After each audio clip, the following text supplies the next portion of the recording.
Hello and welcome to the PowerSwitch, gaming's call-in talk radio show. My name is Peter Spezia, and today is March 7th, 2017. This is the 15th episode of the podcast. Thank you for tuning in. We use Discord as a means to add and drop callers to talk about video games and switch the power that's found in a typical gaming podcast.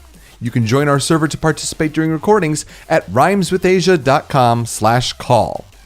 Coming off a weekend that's been full of Nintendo Switch, also the Legend of Zelda, Breath of the Wild. I want to get to those both here in the main topic.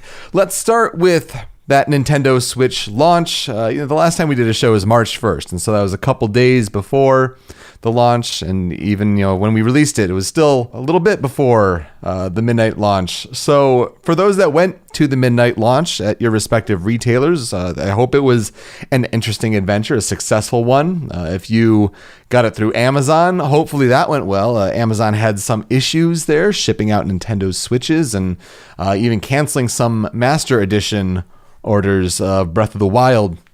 But my midnight launch experience was a little different, and I kind of want to document it here, I guess, just almost for posterity's sake. So I went to Best Buy. It's where I had my pre-orders done after the Japanese event. It was one of the first pre-orders to pop. I could pick it up in store, so I found that to be the best thing. And I had some extra Best Buy credit there, so that kind of helped. So I slept from 8 p.m. to 11 p.m. because I'm not a late night person. I'm not going to stay up. I won't make it. So I slept for 3 hours, woke up at 11, left my house at 11:30, got to the store at 11:50 p.m. Still a line outside the store, a pretty long line. I guess they hadn't really let people in at that point, which was odd. Or maybe they had let some people in and there was still a line hanging outside. So I kind of get there and be like, is this, for people who have pre-orders or not? And so I guess everyone's kind of mingled in there. They open up the store, they feed people in, and they eventually split us off into two lines. And that's fair, one with pre-orders, one without pre-orders. Well, the interesting thing was it was something I had never seen before, really. There were 3 cashiers active, and they were the ones that were helping out those without pre-orders. Yes, I guess the thought was, at least probably from a retailer's perspective, would be that, well, the ones with pre-orders, we basically already have their money. We want to reward the people who've been waiting and hoping without the pre-orders. We want to service them first and have our confirmed customers wait it out. Okay, fine, whatever. Interesting that, when we were getting in the line, they had racks of accessories. They're just, amiibo, carrying cases, things like that. And among them, the Pro Controller. And man, that was a real gut check moment. It's just like, oh man, I did not have a pre-order for a Pro Controller. The days leading up to it, you hear about all the disconnect problems with the Joy-Cons, and you're hearing how good the Pro Controller is, and it's like, man, I would pre-order it if pre-orders weren't sold out. But there it is, right there. And so you best believe I was weak and got a Pro Controller. And that was a good decision, I think, ultimately, because the Pro Controller is a really solidly well-built controller. It's really nice to use. But that was an interesting gut check moment there, and so that was something. So the 3 cashiers, they processed all the people. Fortunately, had enough stock. No one was turned away. No one was unhappy, and that was surprising. That was good. And then they get to those in the pre-order line, and it's like suddenly they didn't have, so they had only a couple cashiers working fine. We get through, I got out of that store at 12:30 a.m. And that's so unusual when you consider something like a place like GameStop, for other midnight launches that I've gone to, like they'll process the order, if they choose to before that, but you can't leave the store. Or at least they have a system where they've got everyone and they're ready to go and they process it quickly at 12:30. That was unusually late. So drive home, get back home about 12:50 a.m. And then unpacking. You got to take some photos for social media, fine. And also just do the system setup. Just getting things updated, get your Nintendo network tied into it, get all that set up. Then I slept from 3 a.m. to 5:30 a.m. just to have, a normal work day on Friday. And man, that was a long day, but I was dragging throughout that whole day. My time with the Nintendo Switch, 90% of the time it's been in handheld mode, and I am loving it. The time I've been playing in console mode with that Pro Controller, it's great. it's really nice. But for me and how I've wanted to use a device like this, last time we talked about, especially with the indie storefront, Nintendo Switch is kind of taking up the Vita's mantle. And this really does seem like, in a way, a competitive successor to PlayStation Vita. Just a nice, powerful handheld. And it's remarkable to play a game like The Legend of Zelda Breath of the Wild on it and be like, man, I'm totally untethered from a TV. Like, I'm just playing this. It's all comprised. The processing power is right here. It's fantastic. Occasionally, I do get a very weak wireless signal when I'm trying to use it, and that report has been kind of popped up every now and then. I don't have any issues with Joy-Con. I'm not putting it behind my back. I'm not having, great distances, for the wireless connection. And with the battery life, the 3-hour time for Zelda, like, that's actually about the time like I should be playing before I'm like, oh yeah, I should probably move on to do other things. And if I wanted to play for longer, that's when you can dock it in console, or you could do the power connected to an outlet like that. That's fine. So I don't think the battery life is an issue, and it's actually worked out really well for me personally. That's as far as using the Switch goes. Let's talk about Legend of Zelda Breath of the Wild though. I am about 20 hours in. And this is no spoilers. Important to note, because I think the internet's been very good at keeping things spoiler free, and I want to continue that. In fact, in a few weeks, I want to plan a spoiler cast when more people have beaten the game, when it's a commonly done thing that we can kind of all talk amongst each other in a spoiler filled fashion, and that way it's available for those who take a little longer to beat the game. But as far as spoiler free goes, I am about to start the third part of the game's main overarching quest. I think that's a fine way of putting it. So I think I'm probably halfway through the story, and it just goes to show what a long and beefy game it is, just how much is in that open world. And as far as a game review or anything like that, I don't think there's much more that I can say that reviewers have already said, really. But all I can say is I am hooked more than I have been in a long time for a game. I mean, I think maybe Metal Gear Solid 5 The Phantom Pain is the last time it's gotten like that close, but this is a better game than Metal Gear Solid 5. I'm enjoying this more than Metal Gear Solid 5. I'm thinking about this more than Metal Gear Solid 5. I'm actually getting to the point where a couple nights in, like, I had a dream about playing this game. That doesn't happen a whole lot, if ever. And so that really goes to show the power that Breath of the Wild is having currently over my life. Now, obviously, Breath of the Wild, it's a big shift in what we know a Legend of Zelda game to be. Zelda is almost infamous for the tutorials, the hand-holding, and a very linear sort of story path. And yeah, you can go off and explore the world, and there are secrets to be found in 3D Zelda games of the past. But I think, for this game in particular, with the big open world, it really opens up to, there is the mystery, there is the wonder. There are moments where players can say, okay, well, what do I do next? What can I do? Let's go exploring. And if people have issues with that, I think they should lose, in a way, their right to say, oh, well, games today are too hand-holdy. I mean, this is the perfect open world game in a sense for those people who like to complain about that kind of thing, where they really just throw you in that open world. You get the items that you need. You can tackle them in any order that you want, and then you're set off to do whatever you like in whatever order that you like. It's really, really an impressively designed game for sure.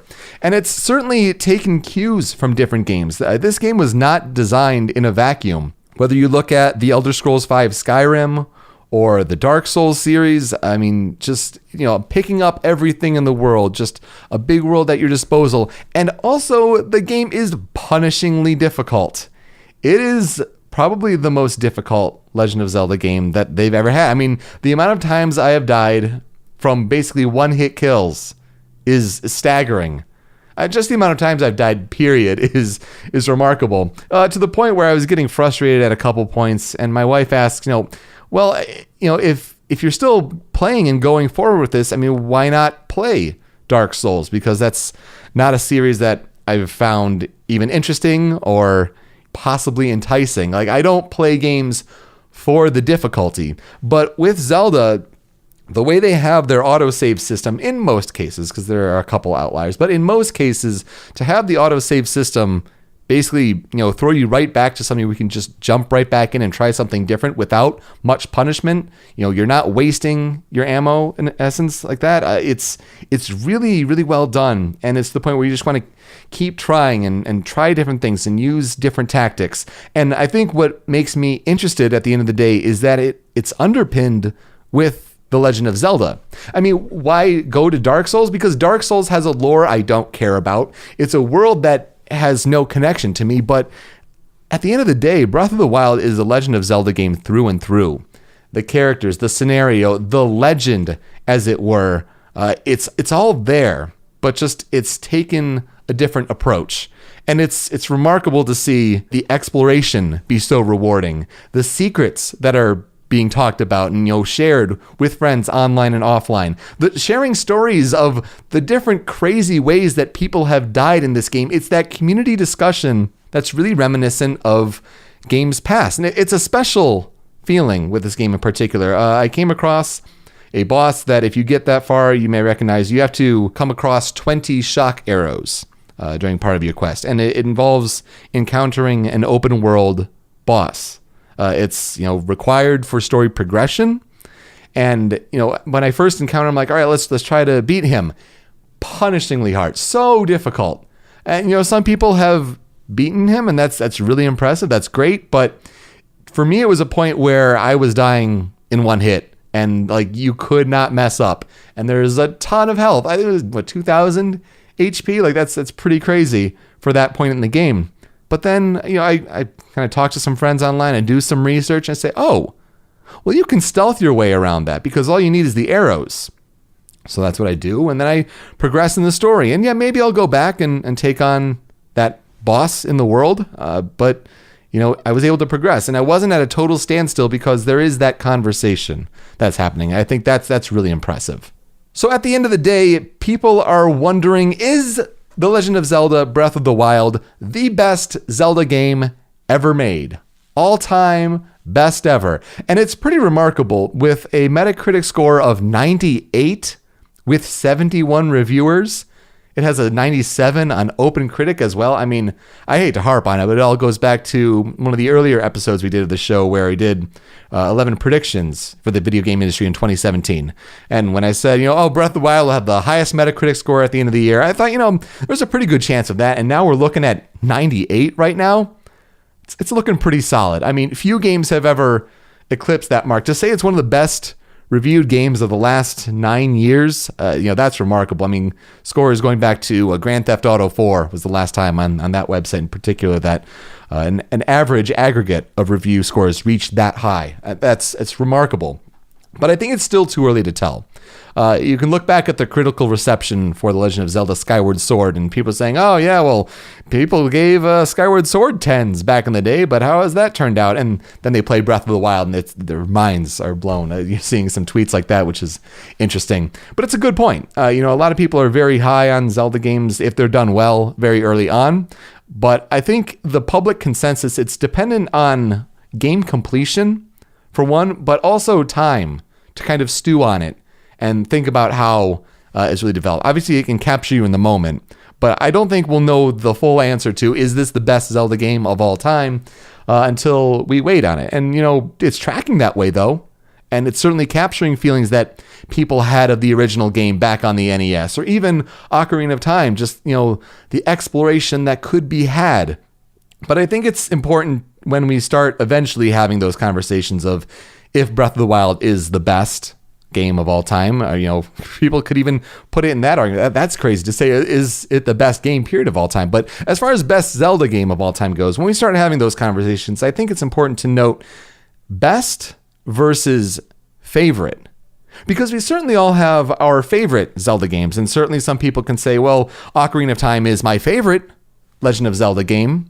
But, there are certainly some possible nostalgia goggles that are being there. I mean, you compare Ocarina of Time, a more linearly focused game that has the extra advantages of, opening that world into 3D space versus the vastness of this world and the freedom that is possible in Breath of the Wild. I mean, when you talk about game design and just all the clever puzzles, whether it's in the shrines or the open world Korok seed puzzles, there's so much here in Breath of the Wild that you talk from a game design standpoint, it's hard not to argue in Breath of the Wild's favor. But when you're talking about favorites, I mean, certainly Zelda games can hit different people at certain points in their lives. And so Ocarina of Time may be a very special game for certain people. And that may be their favorite. But we'll have to eventually objectively look at what is the best. So that's what I have to say. I know it's a lot, kind of encompassing both Switch and Zelda. But when we come back, we'll get to the callers. What do you think? I would love to hear your thoughts, but you can also bring up whatever gaming topic you'd like to discuss. And don't forget, you can also reply to what another caller had to say too. That's all when we come back here on the Power Switch.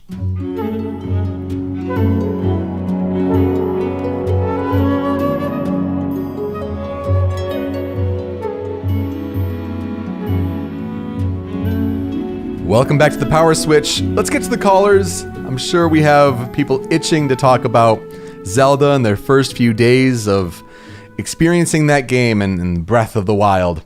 So let's get things started. Joining us from Michigan, from DashingNerds.com, Scott, welcome back to the Power Switch. How are you?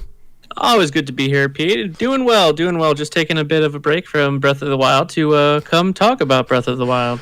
Perfect. Just what I want to hear. So what is your experience like with it? How far are you in? Obviously, we're keeping things spoiler-free, right. So best you can. What's your experience been like? I've enjoyed it. I've done a lot more exploring than I have with the actual story. I've only taken out one of the main dungeon bosses or whatever, involving the one you have to get those arrows for, you mentioned. Yeah, what was your mini-boss experience like there?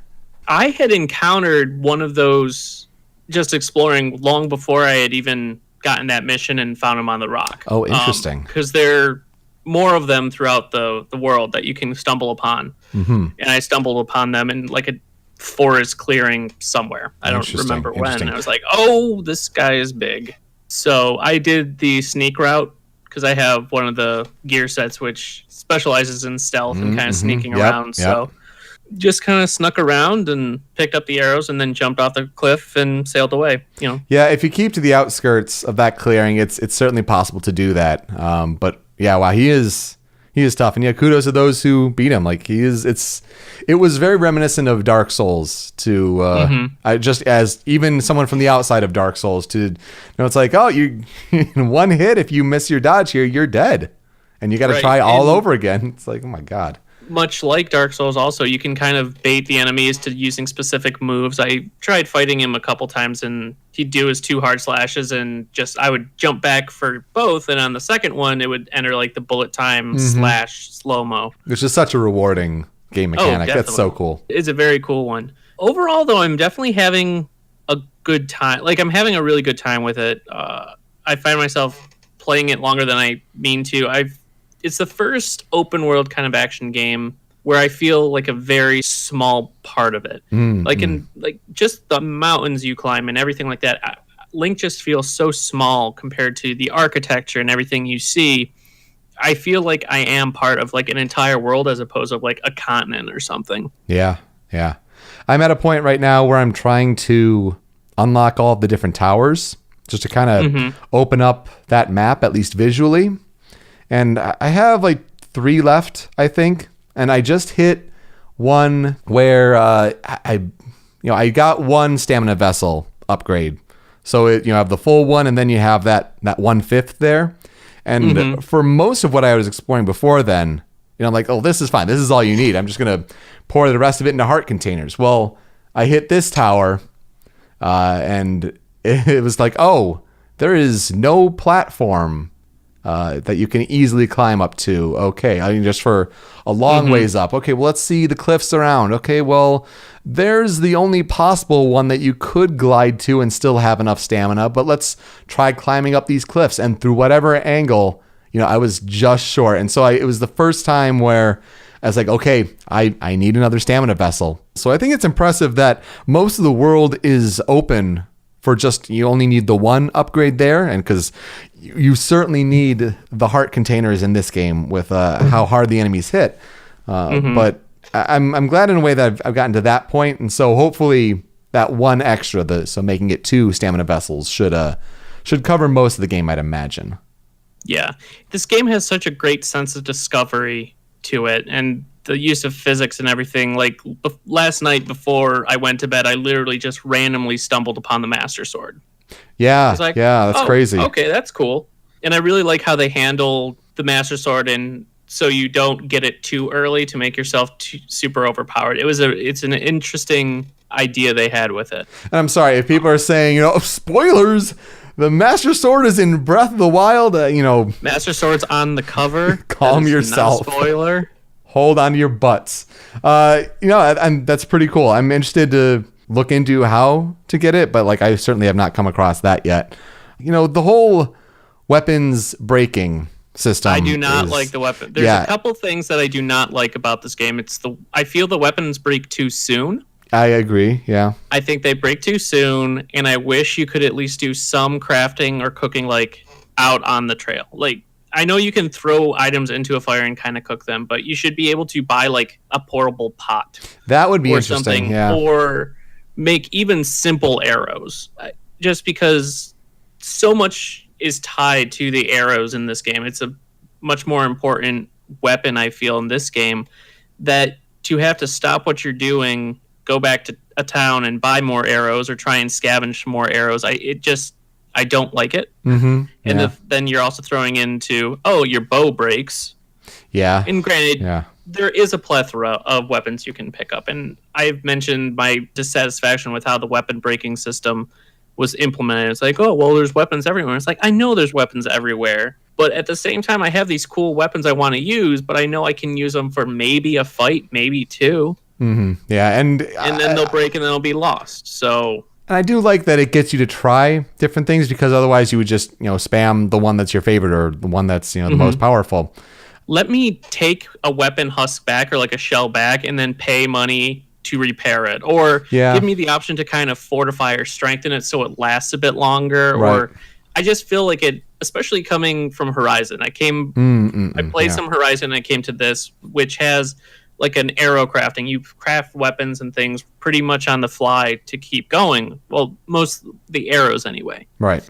I feel if this had a bit more of an on-the-fly resource management, because there's so many items you get and that are drops, I feel it's a wasted opportunity to just not be able to kind of quickly craft things in the field to help you out. Yeah, again, not really a spoiler here, but it kind of ties into that. After the first dungeon, there's a weapon you get that it's important, at least narratively speaking. And there's an individual who says, well, if that ever breaks, come back to me and I can fix it. And I thought, oh, interesting. Okay, good to know that. So I get it to the point where it's almost broken. I don't want to break it yet. So I go back and check.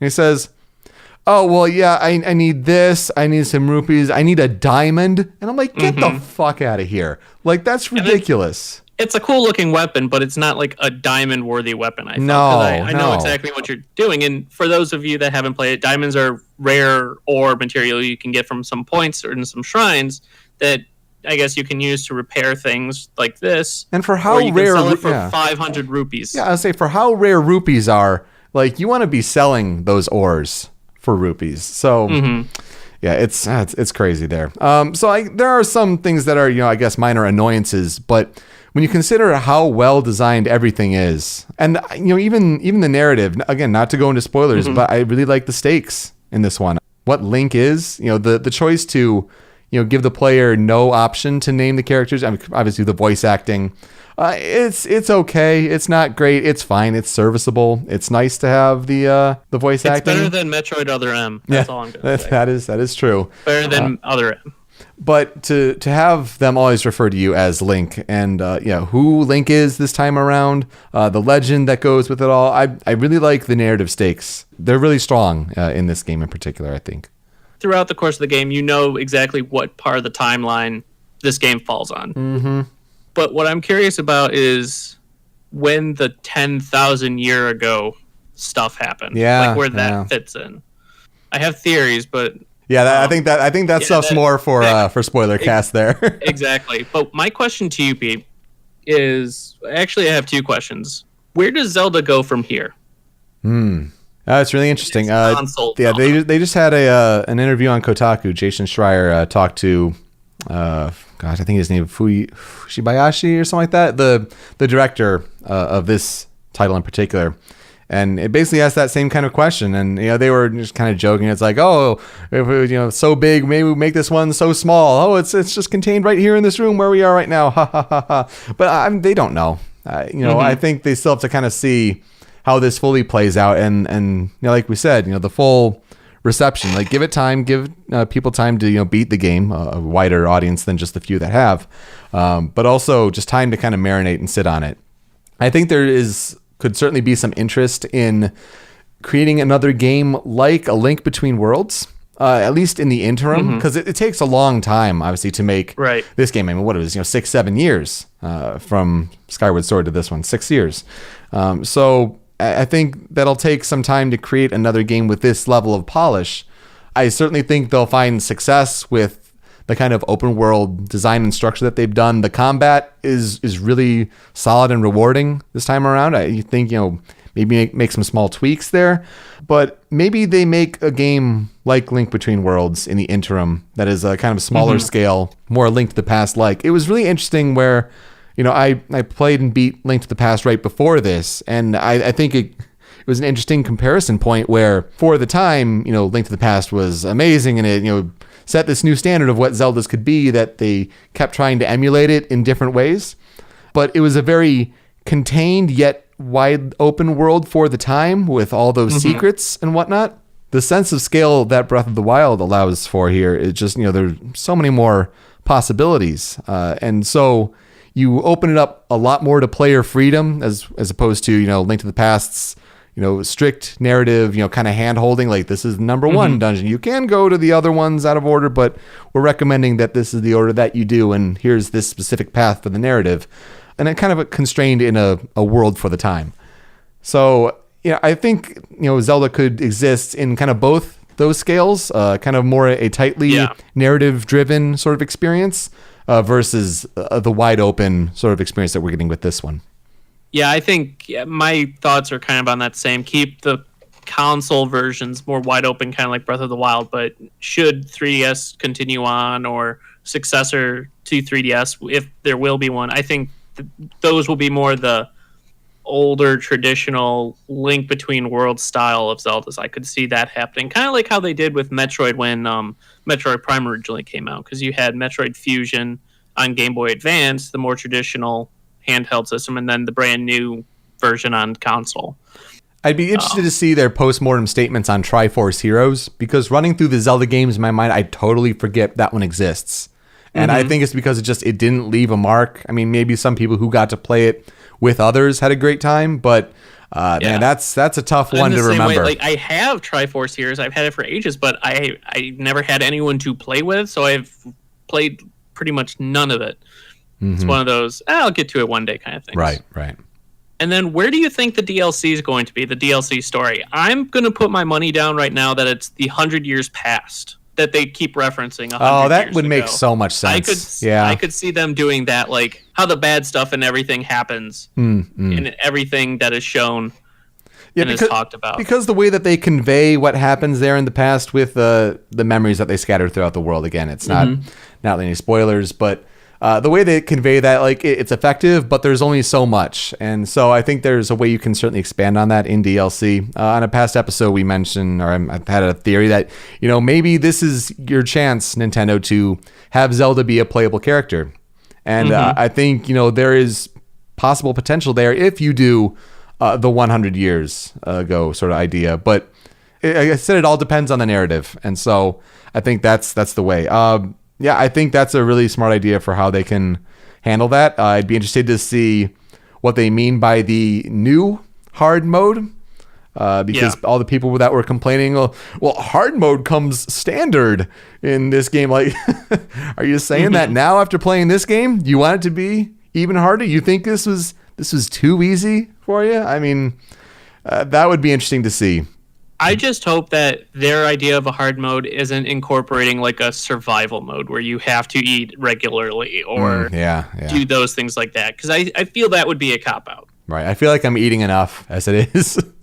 Right. It's like, oh no, my health or my food bar is low. I better eat a salted grilled steak. Or it's weird, but I find myself wishing I could be a farmer in this game. Like in a lot of the ways that I've grinded for money or something is I'll cook things and then I'll sell them to the shops. Okay. And that can get me a lot of money that way. And then I can sell, but it's like all these mushrooms and these bugs and everything. I get a very kind of Harvesty Moon feeling from it with all these things that I can plunder. And I wish I could just have like a little plot of land at my house that I could just farm. And then I'd open up like a little role play restaurant or whatever, or like I would think Link's Bistro or whatever, and I would just cook things and then sell them, and it would be fantastic. Maybe that's the new hard mode. You know it. Well, because Harvest Link. Because I think that what they do have a side quest with a house, right? You can kind of get a house in one of the towns there. Yeah. So again, that's expensive. When rupees come at a premium. 3,000 rupees and 30 bundles of wood. Oof. Man, to buy it, and then that unlocks more stuff to do for your house. So wow, yeah, there's so much in this game. What has there been a particular way that you've died that you found particularly amusing? Nothing memorable. I rode a deer. I mean, I caught a deer. That was pretty cool. Awesome. Yeah, got to ride Bambi. That was cool. Yeah, for all the horse riding that the game tries to push with all the different stables and whatnot. Like I have a horse. I raised it to the maximum bond and all that. But I find it so easy. Like, okay, horse, you stay here. I'm going to explore. Yeah, I don't use my horse much. Yeah, I'm halfway across the map. I'm like, oh, horse, right. I can just run. That's okay. Yeah. And with the shield sliding and then jumping off cliffs and with all that. Oh, my God, yeah. Yeah, you get the high point. You get the high point, you paraglide. Like, that's all you really need. Exactly.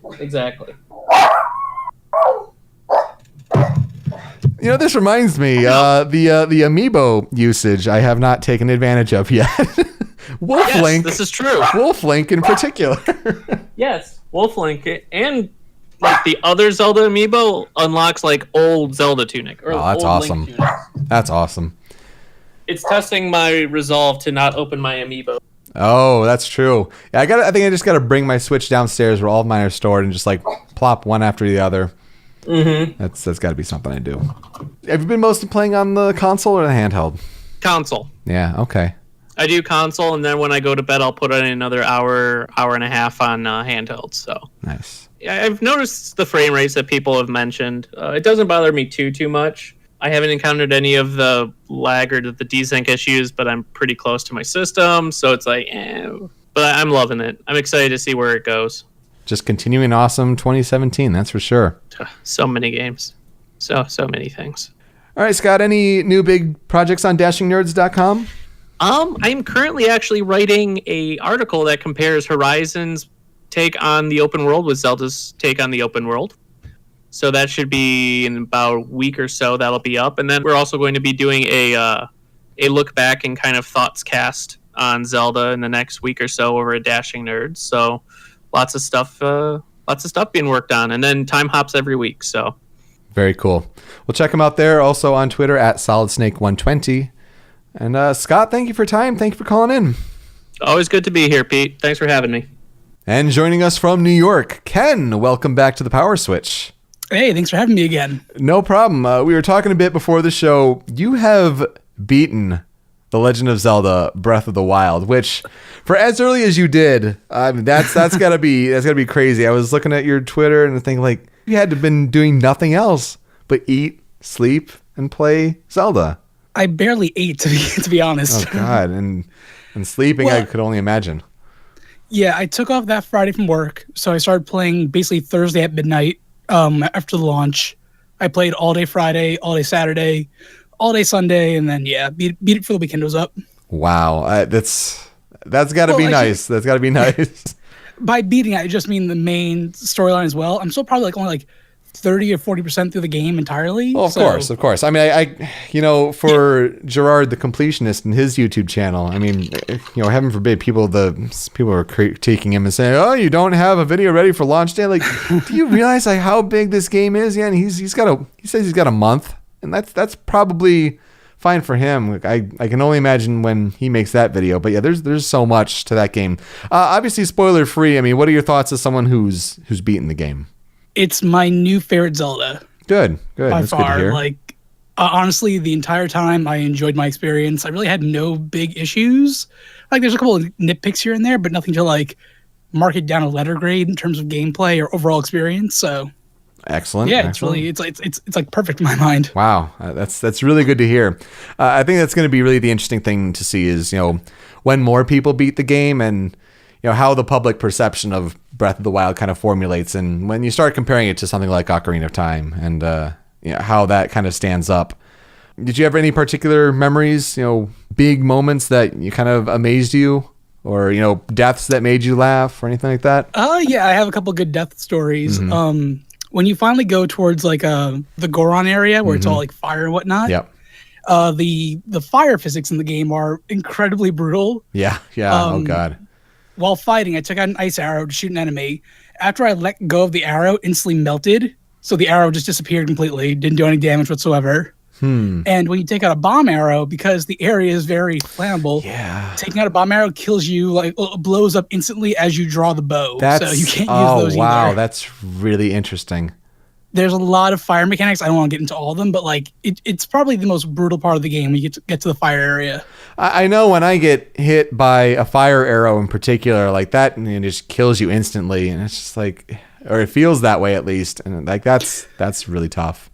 Yeah, it's interesting too because like the fire area was actually the last part of the game in terms of like temple wise I went to. Oh, interesting. I couldn't figure out how to get to it technically. Yeah. I couldn't find any fire resistant clothing. I didn't know how to make the elixir for it at all. So the entire game I just kept like having to avoid the volcano because I just couldn't get there. Yeah, interesting.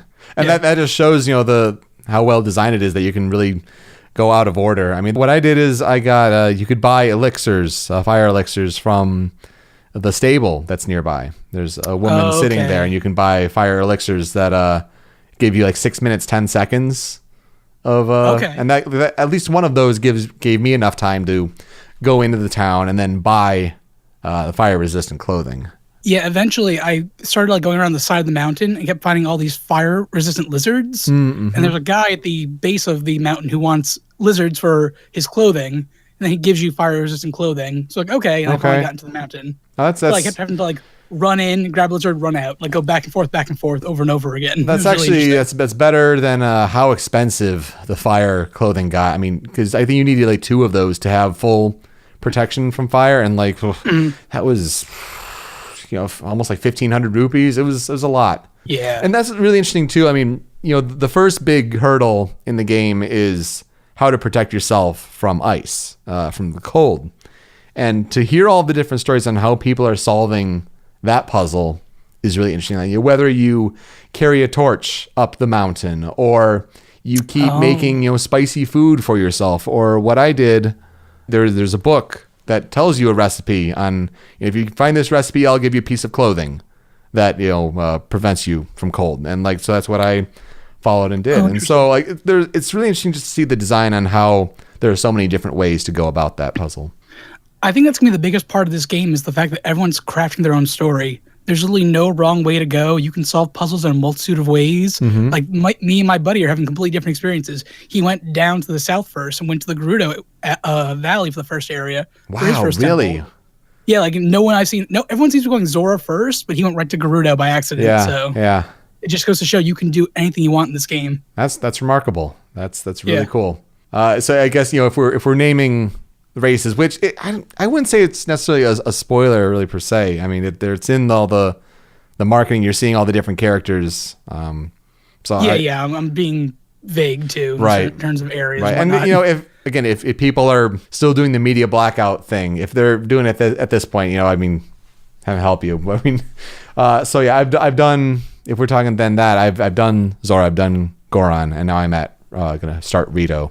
So I'm leaving Gerudo for last. Yeah, I did the Rito second, so. Okay. Yeah, that is interesting. But yeah, the dungeons are really cool. And forgot to mention that during the show here. It's definitely a different way of kind of mixing it up. All the different shrines to kind of have the traditional Zelda-like puzzles, and they're all so clever. Except for just here's a battle against a guardian. Like, okay, it's almost like a cop out there. Wait till later. There's some where you don't even do a battle. It's just you walk in and the items you just walk to the shrine, because getting to the shrine itself was the challenge. Oh, interesting. So you walk in and it's like, oh, here's a blessing. Oh, thank you. It's like, okay, cool. I guess that makes sense. But like, I've hit 4 or 5 of those. Like, okay, I guess no challenge here. Thank you. It's just a shrine. That's pretty cool. I think I'm at I'm around 25 or so, like 25 shrines in. I know there's around 120, so there's still a lot to go. But I'm trying to get a good chunk. Whenever I come across, I'm like, because I know it creates a warp point. Like I'll go to it and I'll make sure to get that. That's just really interesting. Just again, you gotta harp on the spoiler free because you know how people are these days. But the ending of the game, you're satisfied? Like it's a good ending in your eyes, or? The ending I got was very good. I need to go back though and do it again though. Interesting. I think there are multiple endings to this game. Wow. Yeah, because with the ending I got, it seemed like everything wrapped up, but then someone said something. I'm like, oh, I forgot to do that. So I started up the game again. I went back to a previous save file, finished up a quest, and then it's like, okay, now you should go do something. I'm like, oh, this is a completely different ending then, isn't it? So I can't say for sure if there's different endings, but it feels like there is. Oh, that's interesting. I have not heard that possible. See, there you go. There's a tease to whet the appetite and do some research into that. And there's also the possibility people who go and fight Ganon right away, you can go right to the castle and fight whatever is there right away. Right. I know people are doing that, and it's extremely difficult. I don't even think it's possible, but something different does happen if you go there first before any other temple. Mm-hmm. After I beat the game, I'm going to be really interested to see the speed running. It's going to be some interesting potential there for sure. What do you think of the voice acting? The accents, were unexpected. If you factor the trailers and all that, like they kind of hinted that was coming. I think it's more the localization of the script is very good. That it still provides characters with a lot of suffice to say character, but some of the voice deliveries, okay, it's all right. It's not spectacular. I'm spellbound, but I think it's serviceable. Yeah, I agree. Zelda's voice took a while to get used to because it just seemed so over the top and almost like Shakespearean. Yeah, in a way. Yeah. Everyone else I've had no problems with, just because I think I don't they're all new characters to me. Zelda's just the one established character. I'm like, don't picture you sounding like that. Yeah, and it's it's this whole thing with why Link can never have one, because you kind of have a kind of expectation of what the voice would generally be like. Zelda doesn't necessarily fit what I think most people would be, but the performance is fine, but it's as you said, it takes getting used to. Now, without spoilers, have you seen any of those memories yet? Have you unlocked any of those? I got one. Only one. Okay. It was the one where with the 4 champions and Link and Zelda, and it's right as the calamity starts to happen. Yeah. Yep, I know exactly the one you're talking about. Okay. Yeah, and it's the one that it's teased the Lanayru area. So I mean, that's the only one I've found, and it was basically the only spot that I think I had really, because just looking up where are the locations? I'm curious, and it was the only one I had kind of unlocked on the map visually at the moment. So I'm like, okay, I guess I'll go do that one. But now that I've opened up more of the map, I should kind of go look back into that.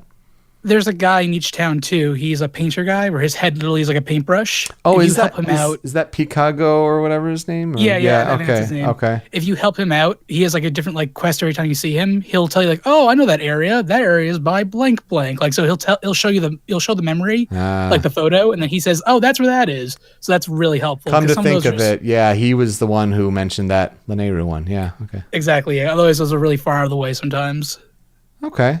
Neat. That's good to know. Yeah, but overall, I'm really enjoying the game. It's my favorite Zelda yet. I feel like it cherry-picked a bunch of, the best elements from all the past Zeldas. Mm-hmm. I'm seeing a little bit of Majora's Mask in here, a little bit of Twilight Princess, a lot of Wind Waker, too. I'm feeling a little bit of everything. and that's really all you could ask for. It's a really solid experience. Yeah, and beyond Zelda games too. It definitely wasn't made in a bubble, and it's definitely it's not. Taking it was really really well done. And that's is this something that you're going to try to complete? Oh yeah, absolutely. Good. I'm gonna start playing it again right after we're done with this. Yeah, same here. I think I'd like to, but I think that might be a throughout the year kind of project. I mean, just with spring games here. I mean, Mass Effect is 2 weeks from today. Like I'm getting in on that, and then 2 weeks after that, it's Persona 5. So you have a busy schedule coming up. yeah, then I got to fit Horizon in there somewhere after that. I mean, Ukulele, it'll be there. So Oh my god, Ukulele. so there are a lot of games this spring. But I think throughout the course of the year, and then I did get the season pass as well. So when the DLC pops up, I'll be right back into it. Awesome. All right, well, Ken, people can find you on Twitter at KindKing01. Yes. Anything else that you want to plug? Just my YouTube and my Twitch. Same thing, KindKing01. I'm on there every week, so. Very cool. Well, thanks for calling in. Good to get a perspective of someone who's remarkably beaten it already, who's even not in the press and all that. So kudos to you, and thank you for calling in. Thank you, sir. Have a good night. All right, when we come back, I will touch on my history with The Legend of Zelda as a franchise and which games have I played, which ones have I missed out on. That's all when we come back here on the Power Switch.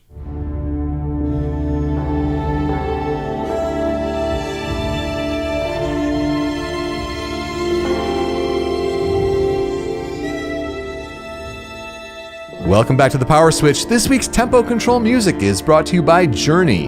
You can find a new video game music top 10 list from a specific game soundtrack every Tuesday over at youtube.com/rhymeswithasia.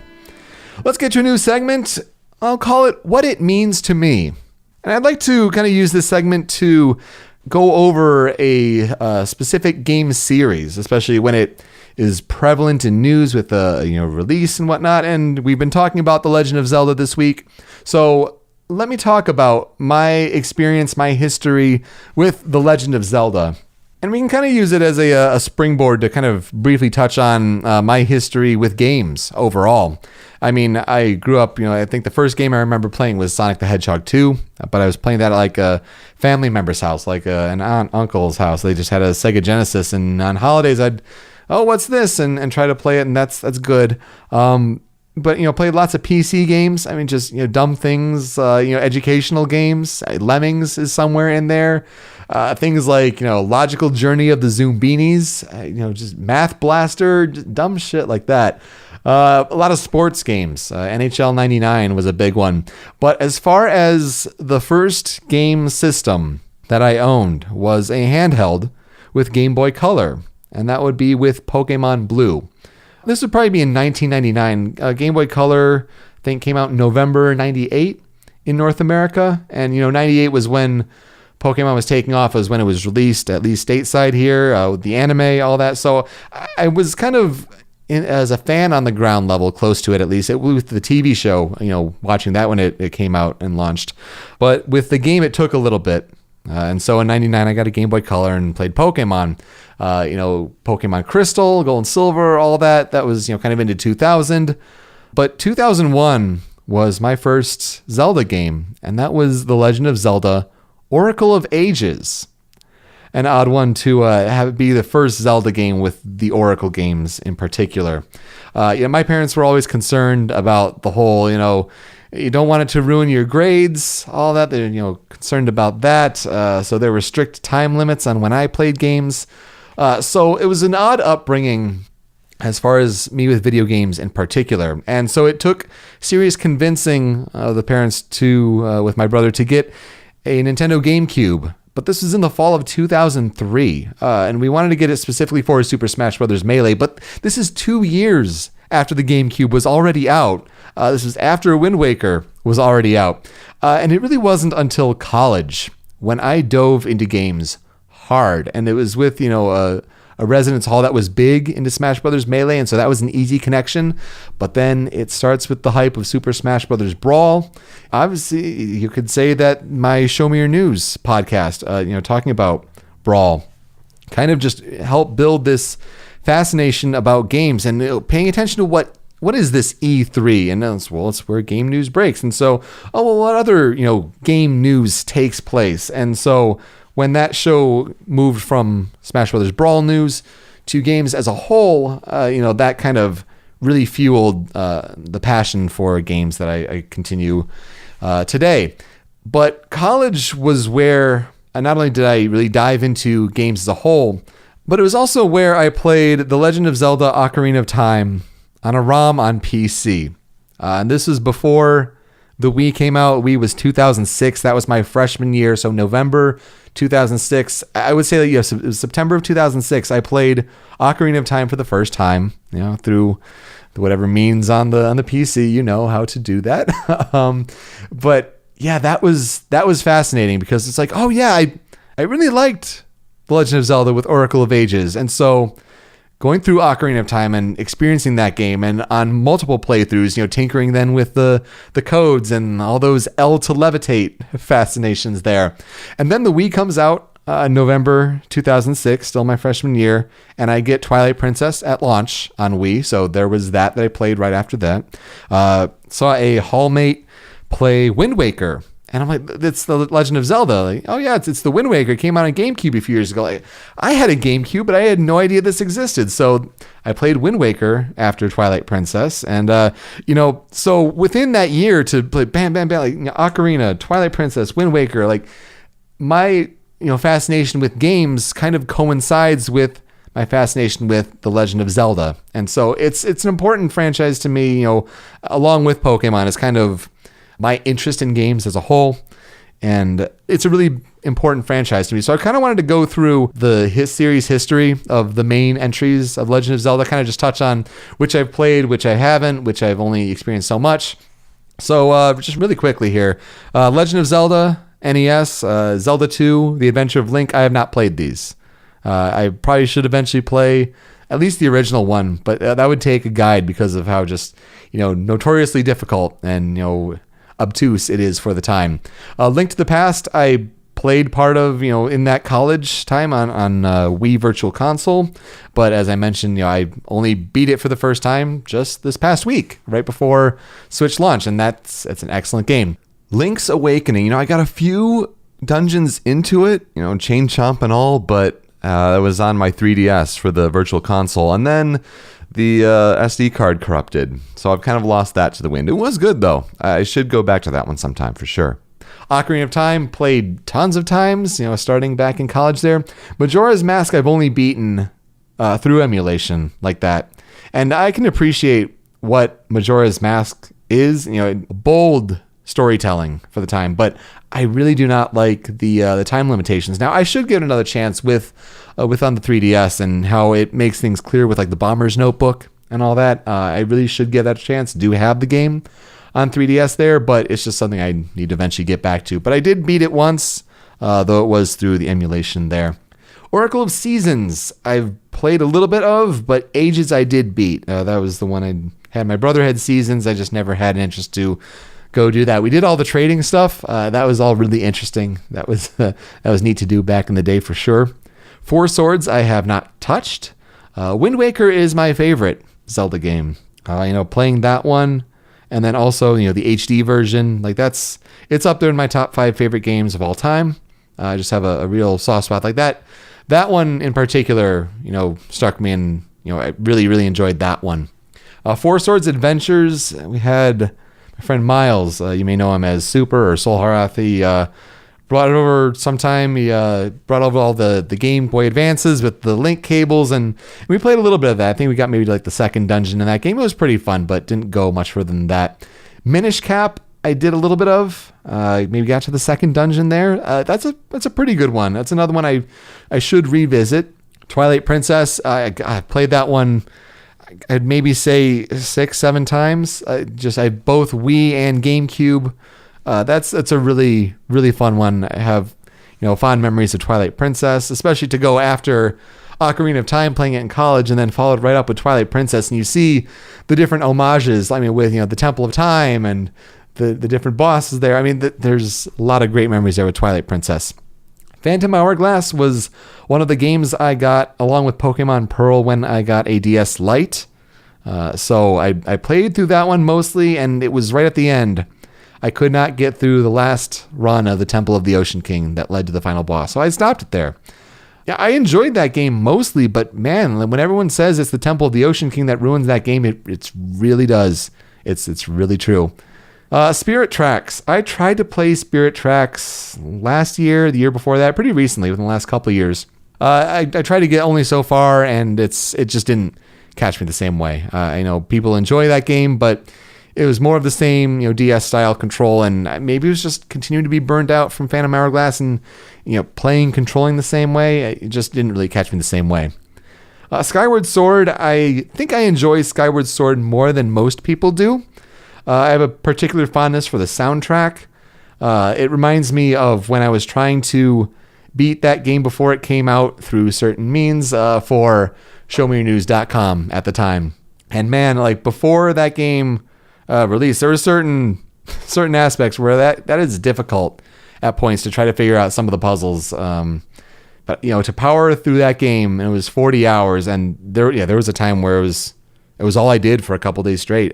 That's where, if you have the time, like, man, Zelda games are a good time sink, but then, adult responsibilities catch up and all that good stuff. But, I've recently replayed Skyward Sword and really enjoyed it. It was nice to play that one on a normal pace as opposed to a crunch sort of pace. So, I enjoy Skyward Sword. I would say it's in my top 5 of Zelda games, but, a lot of people didn't like the motion controls. I mean, they worked fine for me, and I do enjoy that game a whole lot. Link Between Worlds is a special one, though. For someone who didn't have the whole Link to the Past experience, and that's got to be a whole different thing when it was Link to the Past 2 originally for Link Between Worlds. For those who have played a Link to the Past and have such fond memories of it, to see it carry over into Link Between Worlds, that had to be a special moment. But for me to play that, fresh, basically, that's still a really excellent game, and especially on a 3DS handheld. Yeah, really, really good times with that one. Only a couple of years ago, really. And then Triforce Heroes, we mentioned during the show, I haven't touched. Just not at all. But that brings us to Breath of the Wild, and man, I'm 20 hours in. I cannot wait to get back to it. That's what I'm going to do after this show. And man, a lot of great memories with Zelda. And as I said, like, it has a connection with me when not only starting to play games on a handheld and console basis, but when I really kind of dove in and had games be my passion in college, and to talk about them and research them. And there's a lot for me to catch up on because I wasn't, an NES controller in my hands and I was 3 years old. Like that wasn't me. It's definitely a unique history, whether it's, with parental, discretion there or just, different passions at the time. But, gaming is my passion now, and it's something you can continue as an adult when you're married, all that good stuff. It's just moderation and balance. But yeah, The Legend of Zelda means a whole lot to me. And so I'm always glad to talk about it and other games. And that'll do it for this episode of The PowerSwitch. We are hosted by RhymesWithAsia.com, and we're on YouTube and Twitch at Rhymes with Asia. Find us on Twitter, Facebook, and Instagram at The PowerSwitch. And you can email us any questions, concerns, comments, or opportunities at powerswitchpod@gmail.com. You can subscribe to The Power Switch on podcast services such as iTunes, Google Play, and Stitcher. And if you could be so kind as to leave a review, that would really help as well. Most importantly, to participate in future episodes, you should join our community on Discord by visiting rhymeswithasia.com/call.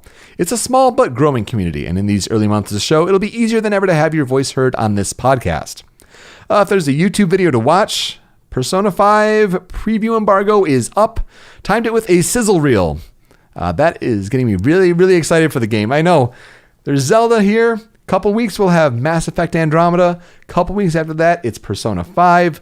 That's really, really exciting. But that sizzle reel has got me amped, and that game is hitting April 4th.